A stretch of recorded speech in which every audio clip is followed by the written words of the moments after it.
Aristóteles lo que decía es que él aceptaba que, por ejemplo, si tienes un segmento, puedes dividirlo en trocitos tan pequeños como quieras, pero no puedes dividirlo en trocitos infinitamente pequeños. Y esa era la distinción que hacía.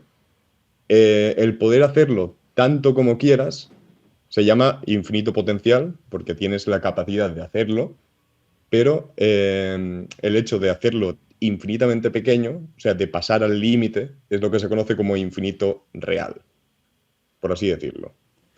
Y una analogía también está con los números naturales. Si tú tienes un número natural, siempre puedes sumar uno más, puedes puedes crear un natural tan grande como quieras, pero el hecho de considerar un conjunto infinito, ahí ya lo estás materializando, ya no estás haciendo una cosa potencia, sino que lo estás materializando. Es un poquito complicado de explicar, pero o sea, ahí hay una pequeña diferencia sutil que yo a los matemáticos, pues, o sea, estaban locos con ello, no sabían cómo resolverlo. Y aquí también entramos, por ejemplo, la gente, espero que conozca la paradoja de Zenón y la tortuga, ¿no? De que empezaba a decir, primero recorro la mitad y luego la otra mitad, y de repente dijeron, oye, pues nunca vas a llegar, ¿no? O sea, de que decía es que nunca vas a llegar a la meta, y ya todo eso después ya los matemáticos, gente tantos años lo llevaron, siglos llevaron los matemáticos arrastrando hasta que ya se empieza a formalizar con la parte de las series, ya en su momento Justo. llegaremos a esto. Y era la visión, ¿no? O sea, la visión que tenía de Aristóteles y decir, bueno, es que como que también no podemos, hay que trabajar al infinito con pincitas, o sea, no es algo muy complicado, o sea, es algo, de hecho es hasta difícil de entender, que tú, por ejemplo, le digas a un niño que puede ir sumando, puede ir sumando, puede ir sumando y que nunca va a acabar. Me acuerdo mucho cuando iba en la escuela, iba avanzando de grados en la primaria, secundaria, Mm. en nivel primaria, niño de ¿Sí? 7 años, y Mm. llegabas y te preguntaban los niños, oye, ¿hasta qué número sabes sumar, no? Y había uno que decía, yo sé sumar hasta el 1000. Y decía, mira, así, y lo escribíamos en tablas y nos emocionaba eso. Y después en algún momento ya tú mismo te preguntabas, y decías, bueno, ¿y cuál es el último número que puedo yo saber sumar, no? Y entras en esa concepción de los infinitos. De hecho, tú pregúntale a alguna persona así que no sea arraigada al tema de matemáticas, y dile, oye, infinito, ¿qué cosas conoces infinitos? Algunos te dirán que el universo, porque también luego eso lo manejaron. Hay unos que dicen que es finito, otros que es infinito. Pero alguna respuesta que siempre te van a dar es que los números son infinitos. Mm. Justo. Y además con lo del universo, o sea, ahora que lo estoy pensando, podría ser que el universo fuera infinito potencialmente o que de verdad fuera infinito. O sea, es lo mismo de antes, es un poco más complejo, pero sí, si le preguntas a un niño el número más grande, seguramente te diga infinito.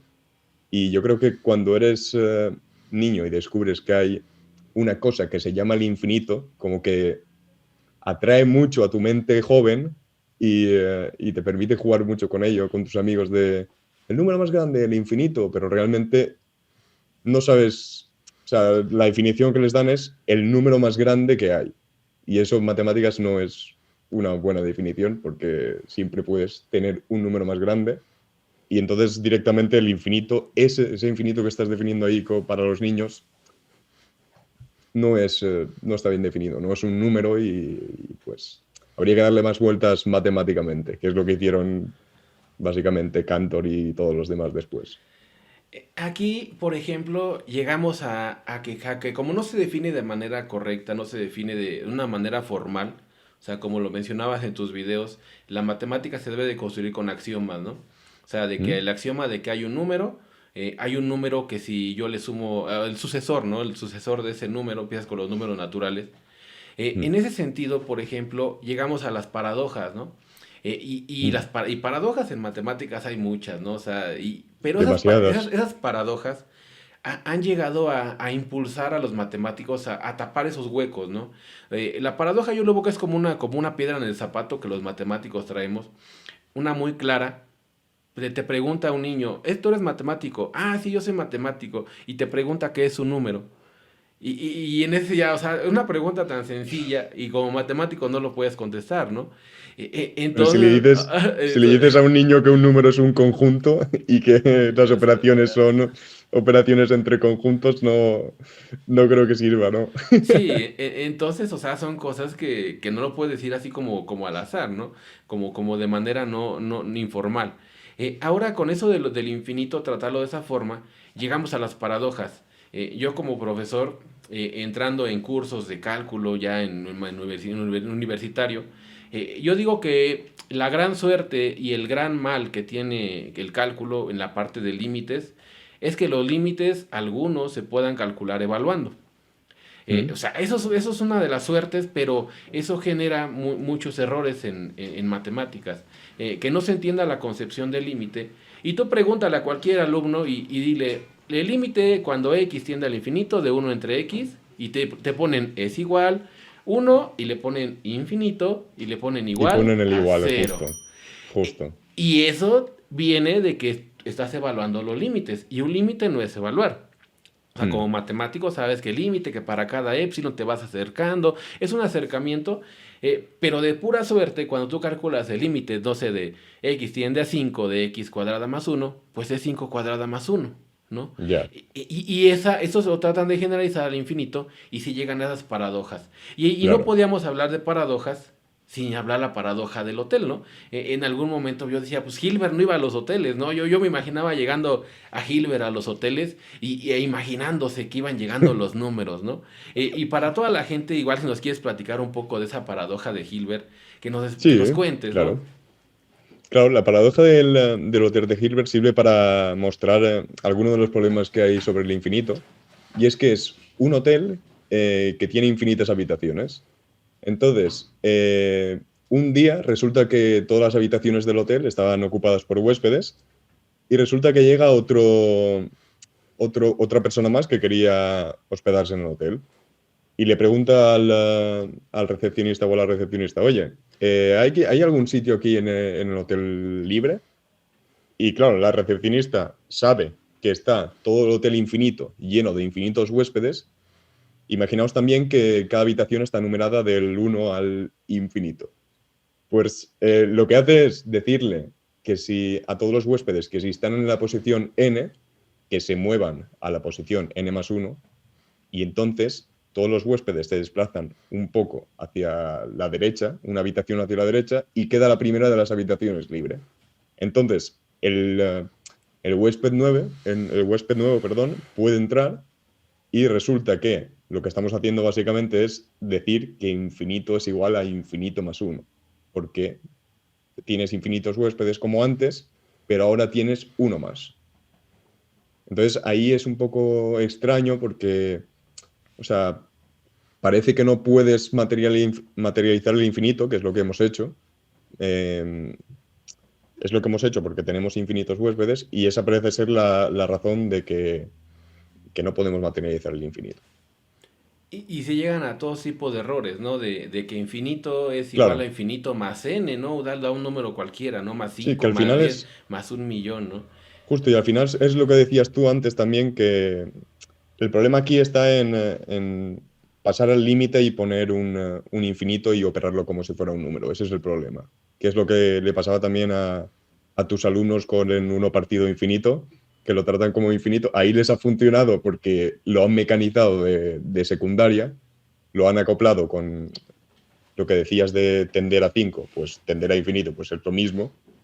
Lo han mecanizado y se han olvidado de pensar, por decirlo de alguna forma.